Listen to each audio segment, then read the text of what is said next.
Rick Bays, John Rupert, and Bill Ray.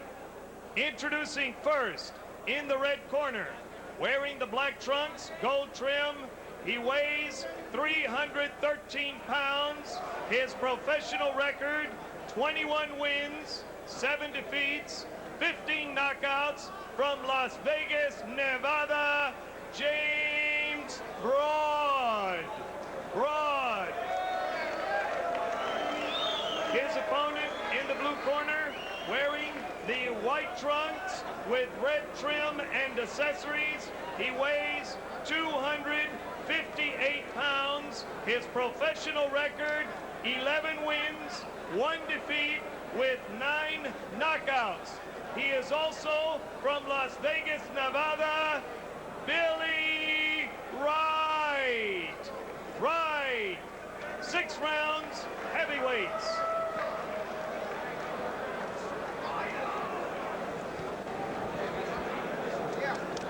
All right, you both got your instructions in the dressing room. Any questions in the corner or anything? Dress club, listen to me, get it clean. Billy Wright, 27 years old, from Kaysville, Utah. 11-1, 9 knockouts. He has stopped 4 of his last 5 opponents in the first round. His only loss came in May of '87. He was knocked out by Dave Yanko in the 6th round. James Broad, huge at 313 pounds, and Wright coming in at a comparatively svelte 258. Broad is right, James Broad, and he is getting nailed here in this opening round. Billy Wright going right out, starting this fight early. Get with it. Those fighters like James Broad, takes them a few rounds to get going, and they're coming back after a long layoff. So it takes him a while to get the competitive juices flowing. James Broad trying to more or less jumpstart his career. Once a promising young heavyweight, former NABF heavyweight champion in '84. Member of the U.S. Olympic team in 1980, but of course he didn't go because of the boycott. That really is the story of his career. It never quite has gone. And Wright showing some quick hands in the early going. Fast punches from Wright. You heard he was from Kaysville, Utah. That is Gene Fulmer country. Great middleweight. Gene Fulmer worked with Billy Wright early in his career, but now it's guided by Ron Weathers and Miguel Diaz. Wright turned pro in October of '86, 4-round decision for David Brooks, and then he was able to win his first 6 fights. He lost the bout to Yanko, quit the ring for 3 years, worked mainly as a sparring partner for George Foreman. And he returned to actual competition in June of 1990. Pace has slowed down a little bit, but it's still Billy Wright, the one that is controlling it. James Broad here should be using his left jab. Broad said he came back to boxing as a necessity. He was off for 34 months in '89 and '90. And he came back in 1991 to stop Maurice Smith in Canada. Weighed in for that fight at 246 pounds. This fight, he's up to 313. Said he's using boxing as a way to get down in weight, and also he would like to have a big fight, as everyone else would, but he's using it mainly to get some of that weight off. Can anybody take you seriously, though, when you weigh over 300 pounds? Right, when you show up in this kind of condition. Oh, a lot of weight down there. You know, Billy Wright should use that weight as a target. Go right down to the added spare tire down there in the midsection.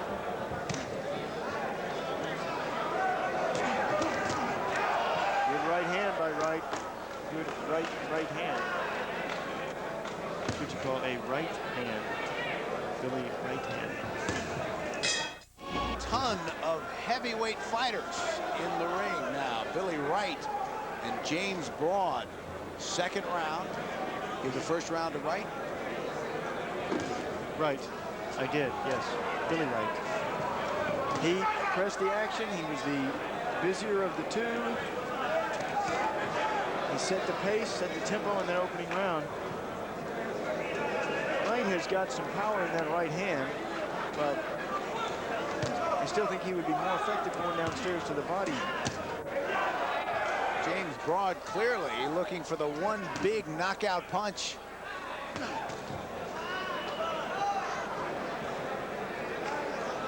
James Broad stood between rounds, and also in the fight, he is standing straight up with his belly poking out. You know, that goes back to what I was saying about Billy going downstairs to the body of James Broad.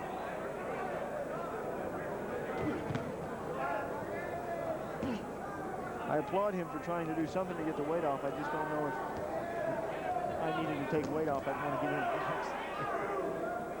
But it will work it off. Right now, Billy Wright is trying to work it off.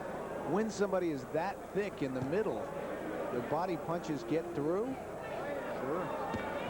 It's easier too. You hit a guy in the head or the face area, it hurts your hands. But if he has a big soft belly like James does, you hit him in that belly and it's easier on your hands. It's softer. It feels better on your hands to hit down there. Right good overhand right. Right hand from Wright connected. A lot of head hunting from Billy, but he's effective up there. So you're talking to Billy Wright? Yes. Before we went on the air, a very polite young man. Yes. Yes, sir. Very polite. He said tonight he wanted to fight a smart fight, being careful early.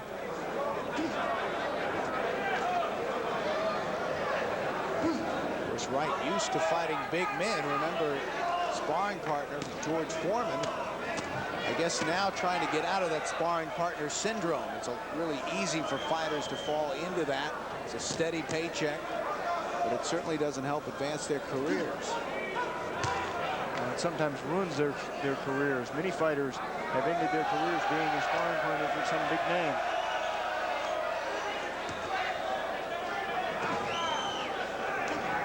But both fighters mixing it up pretty well here in the second round. Some good quick jabs by Broad. You know, James, when he was at his best, he was known to have a good left hand.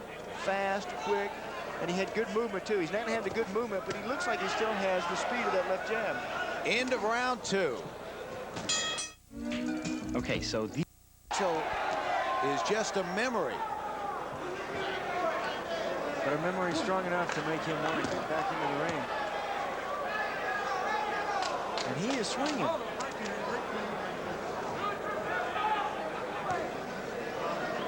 Both fighters really mixing it up pretty good, although this certainly is not the most attractive matchup I think you'll ever find.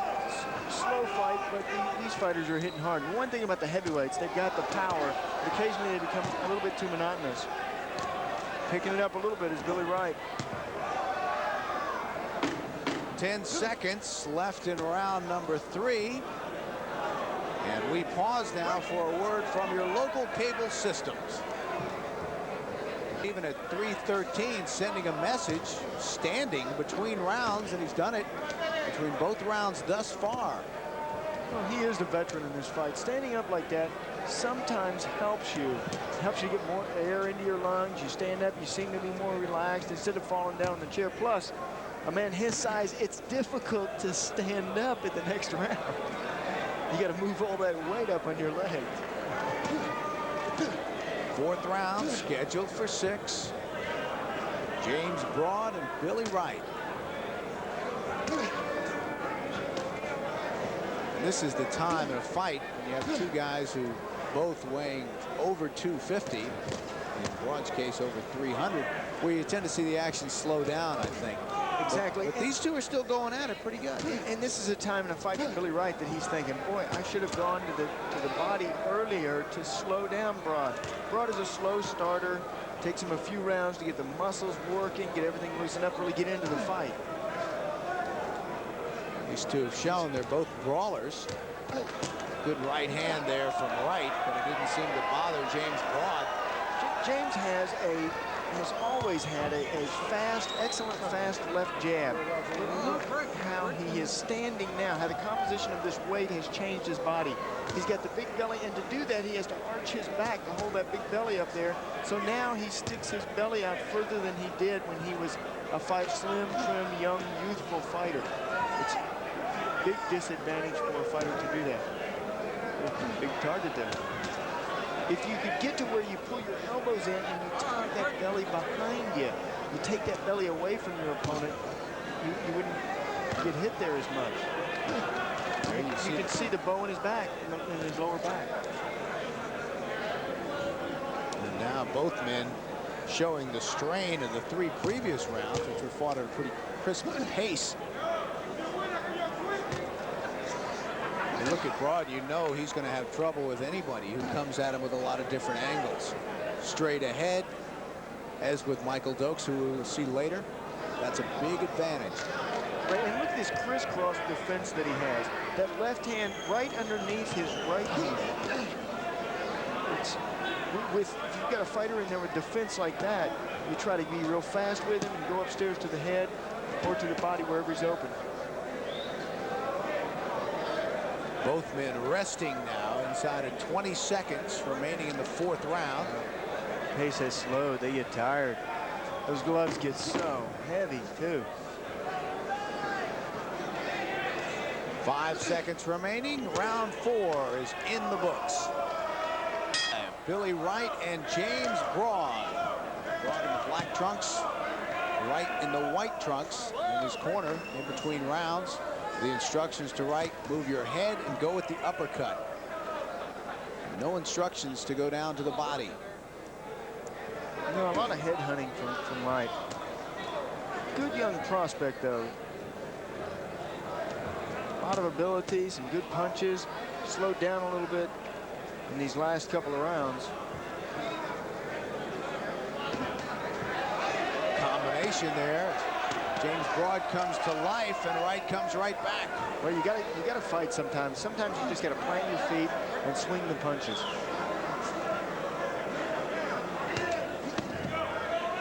There's the left to the body. Body shot. The body shots add up. They accumulate. The punches to the chin, your opponent can shake off.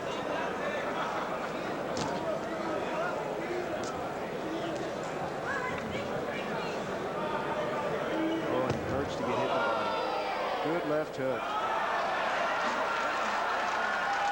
And a smile from James Broad. Broad actually has been in an excellent mood throughout this fight. And Wright covers up. And now both men up against the ropes, and another smile. And Broad has won over some of this crowd.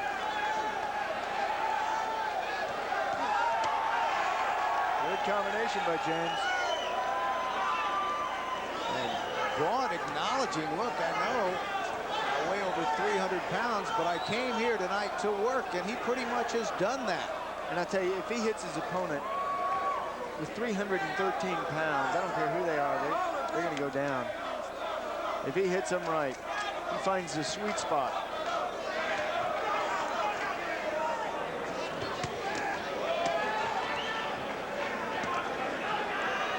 45 seconds left in the 5th round now. Both men tiring a bit.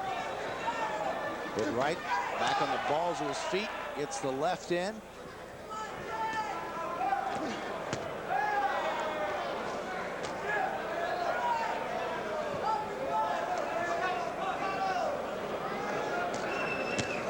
Good schooling fight for Billy Wright.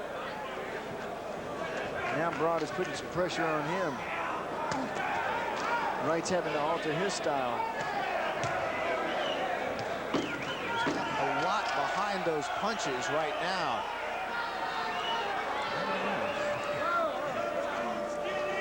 I wouldn't want to get hit with him.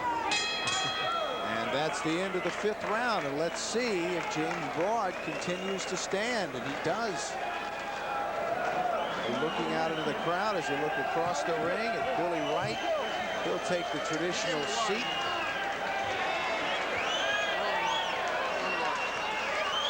James Broad just handling all of this. Pretty good humor.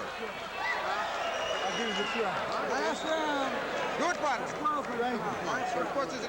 one. Last round. Give me some water, he says. He's controlling that corner over there. James Broad is. Wilson, La Rousseau in his corner. He's like at home in there.